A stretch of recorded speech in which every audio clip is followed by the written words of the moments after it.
Friends, if you read the back of your bulletin, you'll notice that the author of that was surprised when he heard the words to that song, and he asked someone if he wrote it. He says, "No, where have you been?" It's the theme song of that very popular TV show, sitcom, for a long time, Friends.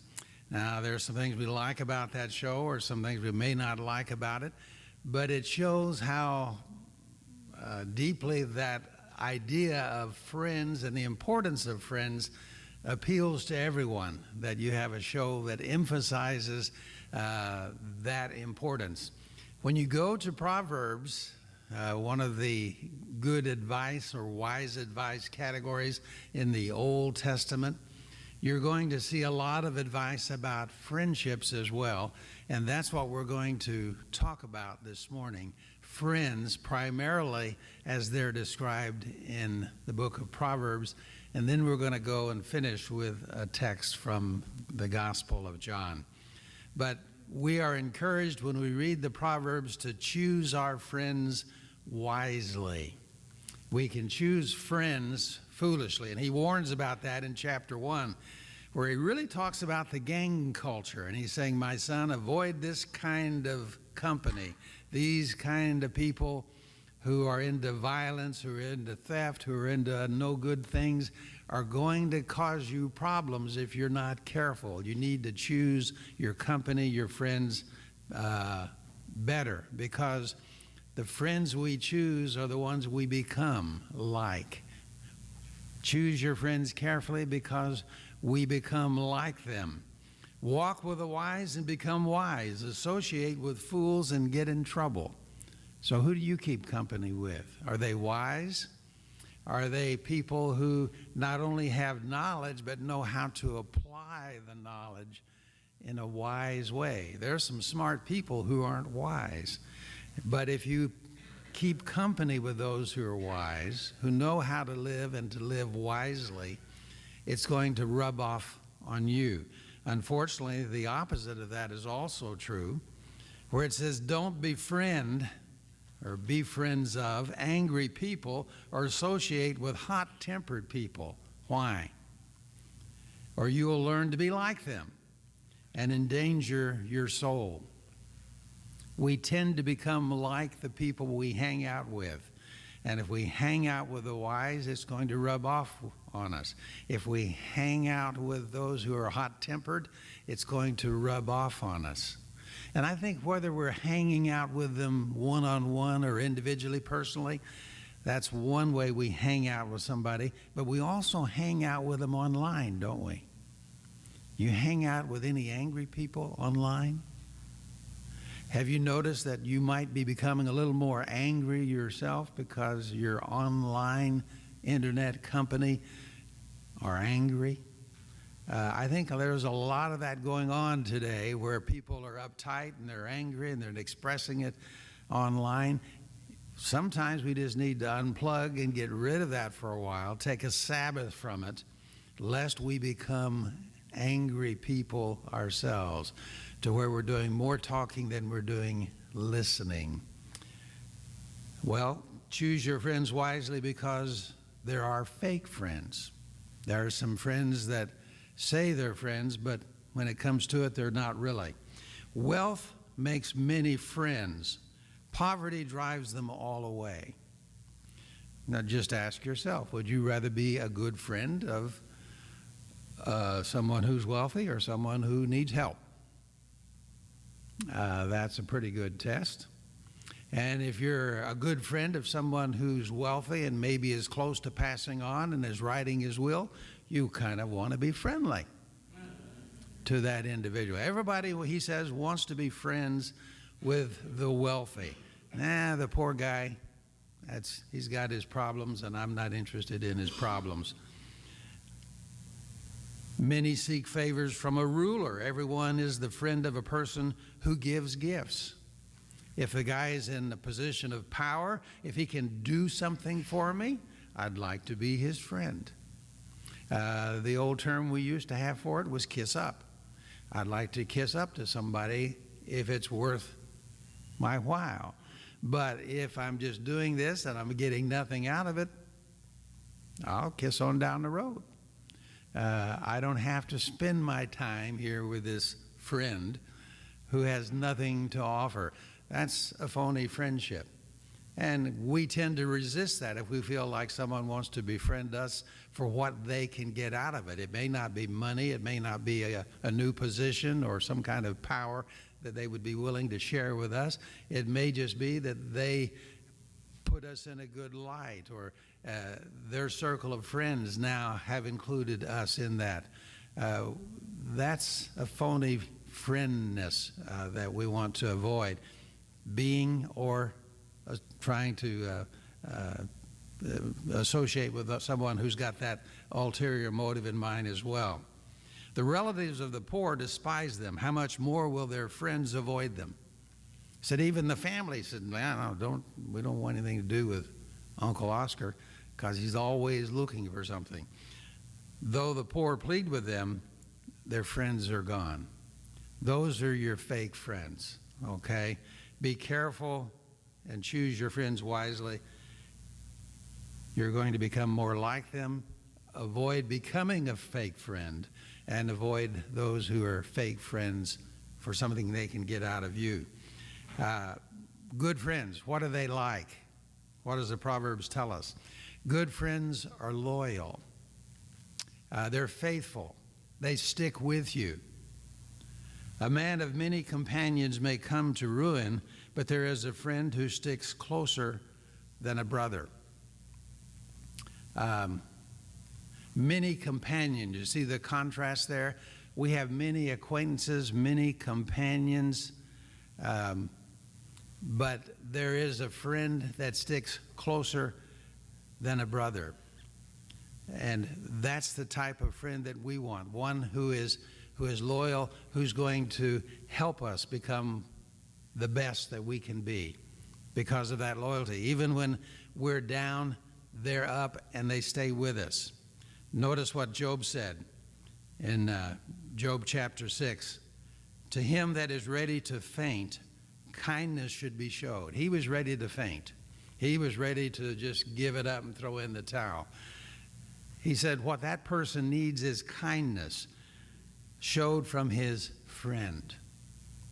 Isn't it more difficult to show kindness to your friend when he's going through a struggle? But that's when that person most needs it.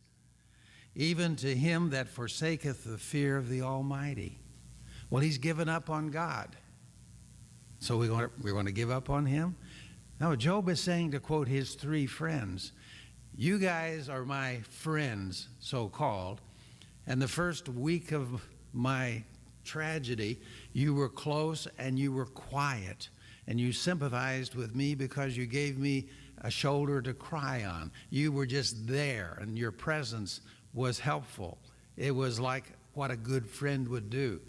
But now that you've figured out why I'm having all of these problems, and you've got the Bible behind you to point it out and to say, well, if you hadn't done this, or if you had confessed that, then maybe the Lord would look kindly on you. And he says, you've suddenly deserted your kindness. He says, even if someone deserts the Lord, you ought to show him kindness, hesed, the loving kindness, the steadfast love that we need when we're going through the worst of times, because that person may be depending on you to help bring him back out of the valley to where he can see the light again. That's important to do. Okay? Good friends are not only loyal, but good friends listen. We talked about that some in the Bible class this morning. And we suggested that there are a lot of people who listen, but they don't hear. You ever notice that? Are you listening? Yes. Did you hear what I said? Sorta. Can you repeat what I said? No, not really, but I heard you. They listen, but they don't hear with understanding. They don't hear with significance. One fellow said, I'm worried about my wife. She's begun talking to herself. And the other fellow said, well, my wife talks to herself too. I'm in the room, but she thinks I'm listening. And, I'm a little concerned about her. Do we listen? Do we hear what people are saying and understand? And there's a great quote that I like. When you listen, are you listening to understand, or are you listening to reply? Now, confession time, I'll have to admit there are a lot of times, at least probably half the time, when I'm listening so I'll know how to reply. I'm more interested in what my words of wisdom will be. If there needs to be correction or whatever, then listen so I can reply in a good way. But that shouldn't cause me to fail to listen for understanding. Do I understand what the person is saying? Do I understand what they're not saying? And why they're not saying certain things? And what do they mean when they say this? Listening to understand. Now, we all love that, and I like it myself. I'm not as concerned that you agree with me if you just understand me. That would be enough. I'd prefer you agree with me because, why should you be wrong? But if you understand what I'm saying, if you understand who I am, if you're understanding why I'm saying what I'm saying or why I am who I am, we like to be understood. That's high on our list. Good friends are those who listen to us. And when they listen, they're able to give us good counsel. To answer before listening, that is folly and shame. Okay? Folly and shame. To say something without listening completely to it. I remember way back when the commentator George F. Will started to say something and he was interrupted by an interviewer. And he said, "May I finish my sentence because I know where it's going and you don't." Okay? The person was trying to interfere or answer or build on something that wasn't out there yet and was showing himself to be foolish in the process. Good friends who listen, the loyal people, are able to give heartfelt counsel. The heartfelt counsel of a friend is as sweet as perfume and incense. If you don't understand, then what's your counsel going to be? It's probably going to be off the mark. But if you want it to have that sweet smell to it, then we've got to be able to listen carefully to what others are saying. And then we can give good counsel. That might include sometimes some straight talk. Wounds from a sincere friend are better than many kisses from an enemy. Wounds. You can count on a good friend telling you the truth, telling you like it is, gently but firmly, honestly but kindly. And that kind of wound, maybe we resisted at first, but we need to hear it, and on reflection we recognize that that was good, heartfelt counsel from my friend, and we need to listen to that.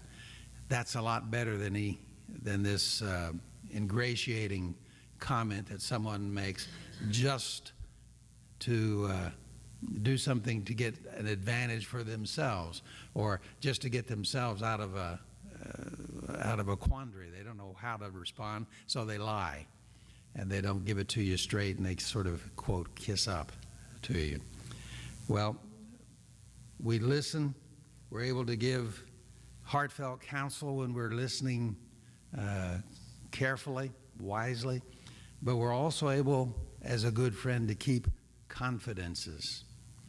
If we have a good friend, we know we can confide in them, and we know it will stay confidential.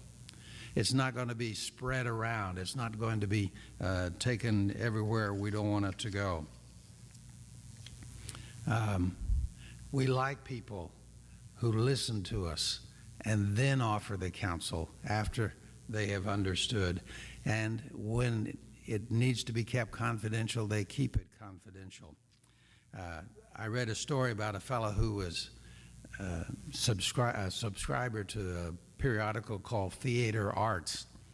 And he wanted to talk to them, so he dialed up directory assistance, and he said he wanted the magazine's phone number. And he called and he said, I'd like to get the number of Theater Arts. And the operator on the other end said, well, I'm sorry, sir, but there's no one by the name Theodore Arts. And he says, no, it's not a person, it's a publication. I want the listing for Theater Arts. And the operator came back on and said, I told you we do not have a listing for Theodore Arts. And the man said in a loud voice, the word is theater, Theater. I need the listing for Theater Arts. And the operator said, sir, that is not how you spell Theodore.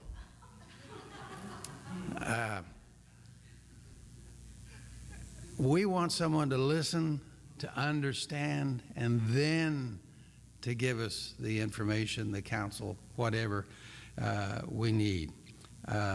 And if we've conveyed some confidential information, we want them to help us with that as well. Whoever covers an offense seeks love. That's the one who keeps it confidential, is wanting to maintain a loving relationship. But the one who repeats a matter separates close friends. We call that gossip. They can separate close friends. And then finally here, good friends love at all times. The love is constant. The love is there.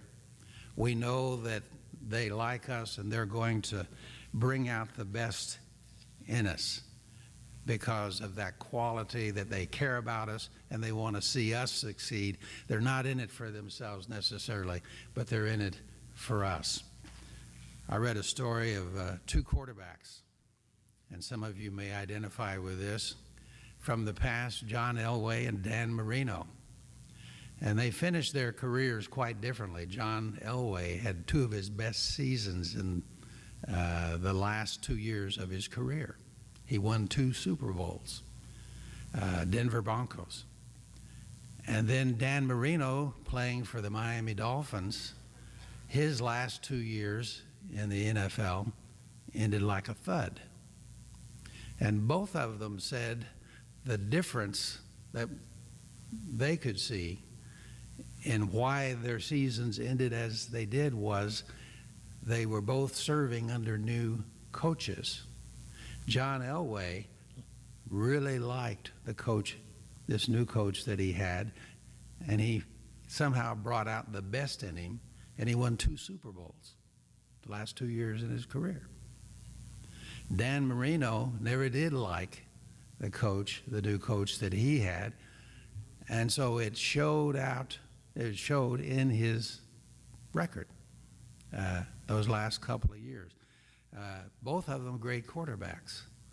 But how they related to the, quote, these friends that they didn't pick, they were picked for them, had something to do with how they acted out and how they lived and played on the game field.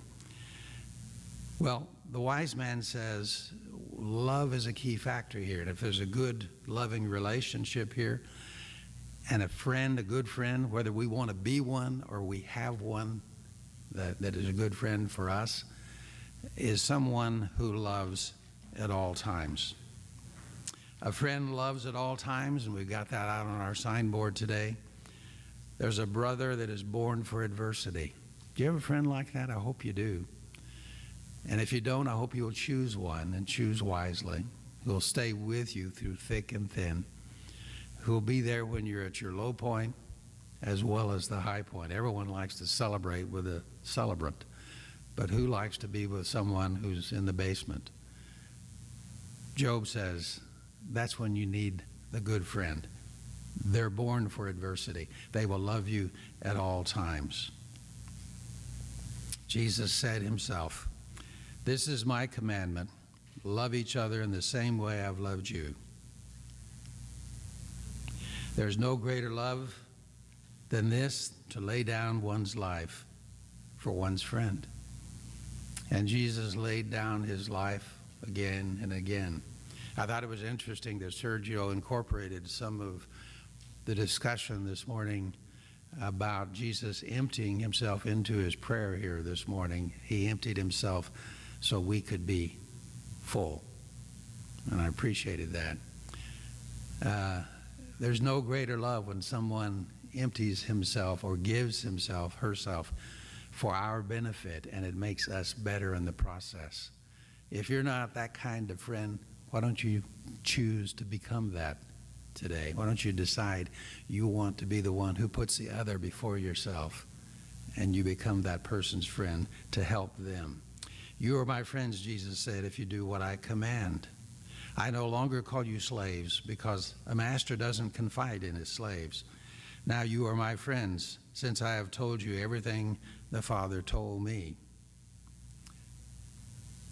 Isn't it great that Jesus has called us friends? He's loyal. He's not going to leave us. He's not going to forsake us. There were a couple of guys that were part of this hunting party, and they went out 2 by 2 into different areas to hunt. And they were together at a certain point at a certain time. And when they started to come back, here this fella came back, and he had this 8-point buck that he was carrying on his shoulder. And everybody looked at him, and they admired what he'd got in the hunt. But they also noticed that his partner wasn't with him. And they said, where's Harry? And he said, well, he fainted about a couple of miles up the road. And you carried the buck home and you left Harry there? And he says, well, it was a tough call, but I figured no one would want to steal Harry. Are those the kind of friends you have? Is that the kind of friend you are? If it's good for me, if it'll help on the dinner table tonight, I'm all for it. But if it's going to cost me something, let's not be those kind of friends. Let's choose friends who won't be those kind of friends to us. Jesus said he came to give his life for his friends. Let's commit to that principle, to lay down our lives for our friends. Do you have a friend that way? Let me suggest that if you don't, you start with Jesus. In 2 Timothy chapter 4, Paul said, at my first offense, everyone deserted me. Only the Lord stood by me. When you have a friend like that, it'll help you when the other fake friends or what's in it for me friends leave. The Lord will stand by you. Would you like him to be your friend?